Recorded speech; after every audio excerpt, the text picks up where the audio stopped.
Spiritual story time. Being spiritually gifted. Yeah. Let me tell you a little bit about what my awakening was all about. And of course, we have several awakenings. But my big awakening, being a natural medium, was suddenly nothing but trying to learn how to have some control. Yeah, especially with a big family on the other side, they come running. So my spiritual awakening, my big one, was almost 3 years of setting boundaries and protecting my energy. Not only boundaries with spirit, but with people as well. Now I'm on a journey of healing. I have been emotionally and mentally, spiritually for a long time, but now diving into the chakras and all the natural ways to heal. So recently, I finally found somebody near my hometown, and they work with the archangels and they call in the archangels and clear all our chakras. Of course, there's a lot more to it, but I work with angels, I work with Jesus, I work with God, I work with the Holy Spirit. And yeah, that's another story. Most of you know it if you're seeing this. But my awakening was going into Walmart and having someone in spirit run up to you as fast as they can because you went to school with their child and you worked there with them as well. Being able to simply go to a doctor's appointment, being able to do anything, talk to anybody, literally surrounded. And again, with a big family, lots of messages need to be said, and you can't always call someone up. So when I got my chakras cleared, because it's just been kind of hard for me to do it myself, there was a light worker class being offered. And I got really excited, right?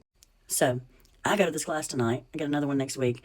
Then it'll be over. But I can't go to festivals.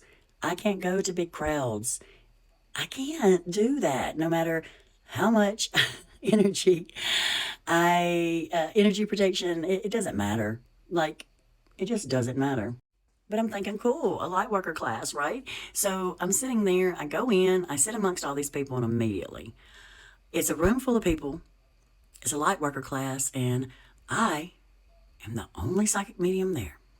So yeah, I ended up forcing myself, telling them no, going on and on, but in my head, I'm trying to listen to this teacher when I have this woman beside me who has an ancestor with her, and then the girl beside me over here, well, I don't know if it's a grandmother or mother, but I couldn't say anything. And all of a sudden, I start coughing. In the middle of the class, I finally said, I just need y'all to know that I'm not sick. This is not my cough. I really don't think anybody understood. There were empaths and those wanting to understand themselves, and energy workers, energy healing, Reiki masters, things like that. But nobody seemed to understand. I had spirit with me, or I was aware. And it didn't start until the teacher says, Lucy, we already know that you're a psychic medium, but who is this? And it's like everybody's loved ones started saying, oh, that's interesting. Wow. But in spirit, no one in the class, just loved ones in spirit. So it's been a while since I've had this problem. I dealt with it. I'll deal with it again, but it drained me. So if you're expecting a call from me tonight, because a couple of you are, no, please go to bed. Yeah, being spiritually gifted is amazing. I have worked so hard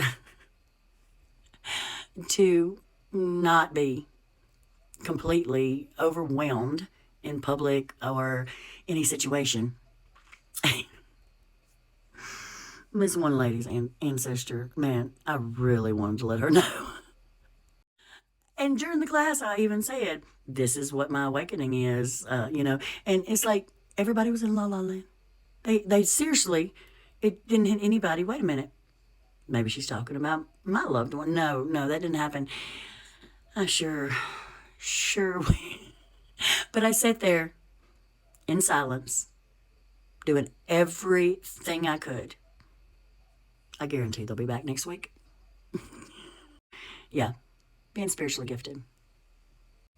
So, give me a story. What you got?